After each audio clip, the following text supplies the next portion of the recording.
Hello everyone, WreckMaster lead instructor Michael with you today.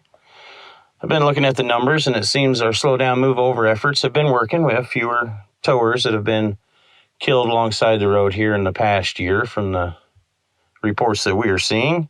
So that's awesome. That means it's working. We need to make sure that that still gets pushed out there and moved around so that more and more people can see us. But it got me thinking, I have friends of mine, mentors that have companies where they use lean manufacturing, and I watch the way that they do their manufacturing all the way down to their cleanup that they have in there. They sit back and video, get together, come up with new ways to take fewer steps to get the same process done as they've done before. So I got to thinking how we could use that in the towing industry.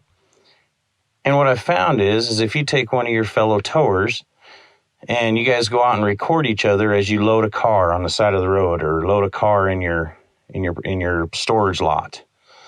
Now, I don't mean go out there and make it a race. I mean, go out there and do your normal, how you would normally hook up when you're on the side of the road. And then go back and review that.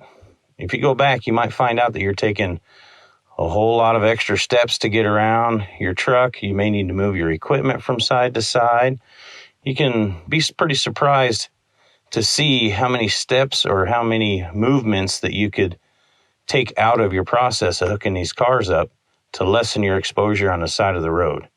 So I went out and did this with a few of our towers, and I've seen that placement of equipment on a truck can be pretty important in this. So in the meantime of you going out and actually videoing and seeing where you can save steps, I got a few things that you may want to try. I know most of you store your V-bridle at the end of your bed, centered, it looks good, everything looks uniform. But I would like to recommend storing that on the right side of your truck or the passenger side of your truck at the back of the bed with your winch and free spool. If you don't like to drive around with your winch and free spool, then I would highly suggest being able to engage and disengage your free spool from the passenger side of your truck. That way, as soon as you get out of your truck, you walk around the passenger side, just as you learned in class.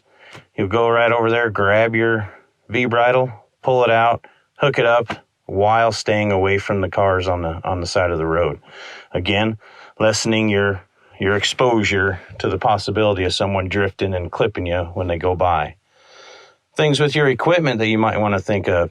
You may want to put the items that you use more for towing or roadside service on the passenger side of your truck, and move the things that you use more for recovery work, chains and your flares and that kind of stuff, back over to the left side of your truck.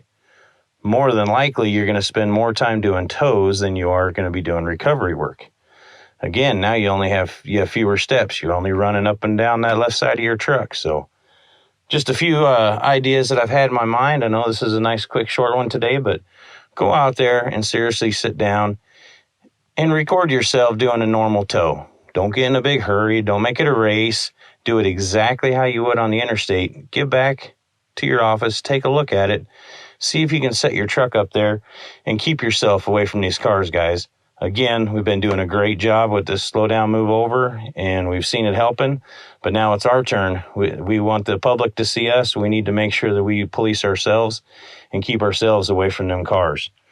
As always, if you have any other ideas, comment below and we'll check them out. And maybe you'll have an idea that could help the next guy down the road. And again, as always, have a great day. And remember, a great tower is always learning.